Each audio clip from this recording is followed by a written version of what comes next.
Eric Erdman is used to hearing the echoes of his name. And the Chargers knew that the four-city Iowa native was going to be special, even before his first game in a Briar Cliff uniform. When we recruited Eric, I was an assistant at the time, and we knew he was going to be pretty good. You know, you could just see it. Open gyms and stuff before season started, like, you could get here and you just see, wow, this kid's really talented, and like, you're like, every time he shoots it, you kind of expect it to go in. When he got here as a freshman, it took about a practice maybe to realize this kid might be special. And this year was no different. Through 10 games, Erdman averaged over 21 points, shooting nearly 60% from the field. But then, on December 5th at the east end of Rainacke Court, he was defending his man in the lane, jumped straight up. He did a great job doing what we teach our guys to do. And I think they made a little contact in air. They didn't really get tangled up. He came down, hit, went down. And the play continued. We came down to this end and he was still down on the other end. Right away, it felt like an ankle sprain, but most of the time ankles for me, they're not a big deal. I can get up and walk them off, but the pain just started creeping up my leg more and more, and then I was just like, not good. You know, and I just thought, oh, Eric sprained his ankle.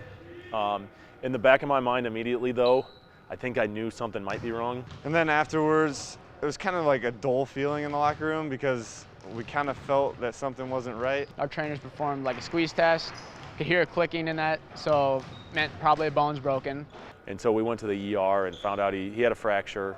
Didn't know the extent of it, didn't really have any kind of timetable until the next morning when he saw a specialist, and that's when we found out. When the doctor walked in the room, I think I knew, just the look on his face. Then we got the x-rays and found out that there was, you know, like tore some tendons. You know, you try to keep a positive attitude, like maybe I don't need surgery, but then at that point you're like, surgery probably means done. So it was brutal.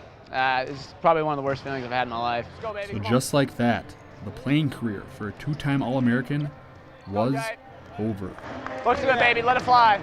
I definitely let it hurt, man. You can't hide something like that. You can't hide those feelings. But I just tried to move forward because I know that life goes on still, and that the injury doesn't define me. It was emotional, you know, and I was there with him and his family, and I hurt for him so bad, you know, because like I said already, he put everything he possibly could into our program to get us to where we've been, to be the best he can be individually, and he just had it taken away like that. Let's go, baby, big day. Let's go. But just because Erdman's playing days are over, doesn't mean he's still not part of the Chargers family. He's not about himself. Like, he's all about the team, and you know, a guy that everyone looks up to. We knew he was still going to be a huge part of our success going forward.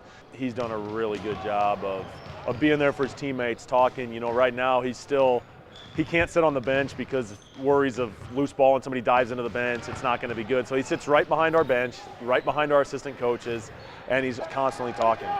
That's a travel, bro. And just his presence is rubbing off on the Chargers, who are trying to pick up where he left off. They know he can't be out there, and they know it's killing him to not be out there.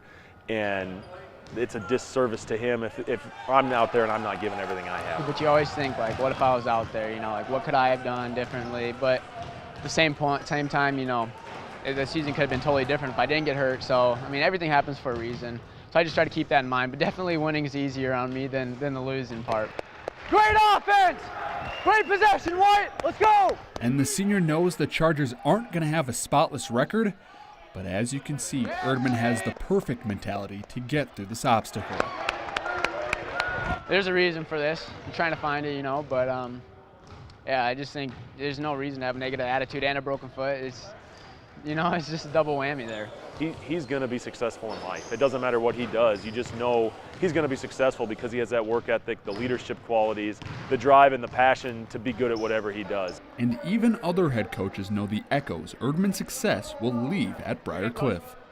Sorry everything that happened to you. No worries. You were one of the best competitors we've ever had. Thank you. I appreciate that. I felt terrible for you. Thank you.